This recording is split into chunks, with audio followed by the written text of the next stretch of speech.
Travel is one of my favorite topics. I would die. Hi, I'm Cortney Novogratz from 9 by Design on Bravo, and I'm happy to join the Momversation.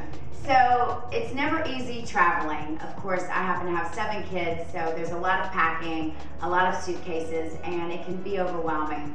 But the biggest thing is I always try to think European, less is best. So everybody that's traveled with small kids know how to try to entertain them on a flight is impossible. Sometimes there's movies to watch, but usually you have to keep them busy. You walk up and down the aisles a few times if you have an infant. If you have older kids, they want snacks and activities.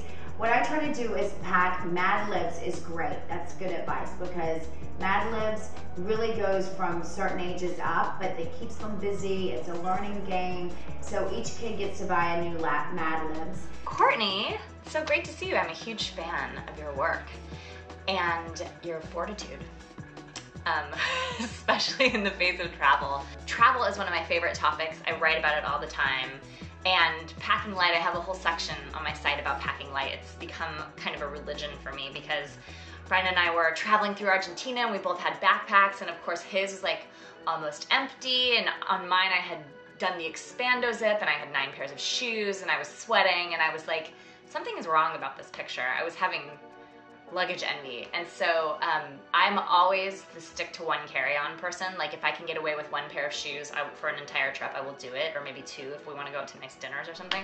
If I'm packing light for a trip, it means that I'm going on a shopping trip because I cannot comprehend 1 pair of jeans for a trip. I think I would die. Mad Libs and playing cards. I'm telling you, go old school. Forget the electronic stuff because you know what?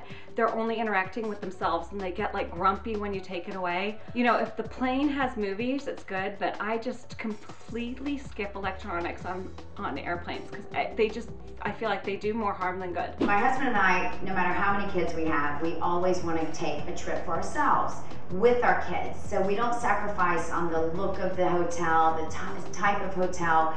If you want to go to Disney World, that's great, and we've been there. But if you want a sophisticated trip, look for hotels that are very kids friendly, but that have style and that are hip and that are cool. For example, my husband and I designed a hotel bungalow in the New Jersey Shore in Long Branch. And we wanted it stylish and very cool, but we also considered, what if we come here with our kids? So we have design books, which are fantastic, but we have fun games like backgammon. We put a pool table in the lobby. So look at the type of hotels that you search for. They can be small boutique hotels. They usually treat you more like you're at home instead of in a large hotel. I don't do hip and cool hotels. You guys, I am a total dilettante when it comes to travel. I go 2 ways. I either go camping, and I've camped through most of the western states, or I go 5-star, and nothing in between. The stuff in between irritates me. I tend to want to stay in sort of hipster places, maybe not the best part of town, but with a really beautiful spare aesthetic. Like, I'm not so much into the 4-star hotel, I'm more into the, oh, what an interesting thing they did here with the end tables kind of hotels.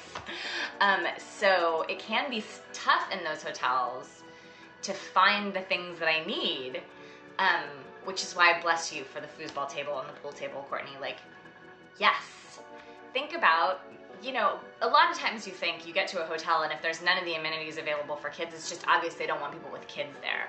And that's a whole other topic, right? I didn't even know there was such a thing as a resort that didn't accept children until I had a child. The biggest story I can remember is we flew overseas and the flight was delayed for several hours, and I happened to run out of diapers. I was with my younger daughters and we went into the bathroom and Robert was babysitting Wolfie, and he went to change his diaper and like looked in the diaper bag, and of course there was no diapers, and all I remember is literally out of the corner of my eye I saw Wolfie half naked running through the airport, and I freaked out. And so I go back to Robert and I start to really go crazy, and I'm starting to yell at him, and he looked up at me and he said, "If you turn on me, we have nothing."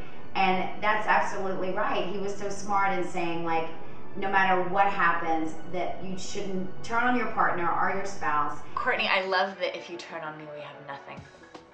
That is so true. And I do feel like one of the reasons Brian and I like to travel so much is because it really does bring you closer together as parents to sort of surmount those obstacles together and live your life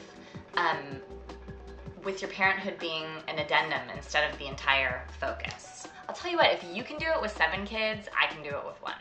So it's been great talking with you guys. I'd love to hear what your next trip is planned, what your ideas of a great vacation are. And no matter what, being a mom is never easy, so you have to travel. You have to push yourself, open your mind, learn from your kids, open your heart to the possibilities that are out there. Join the Momversation at momversation.com.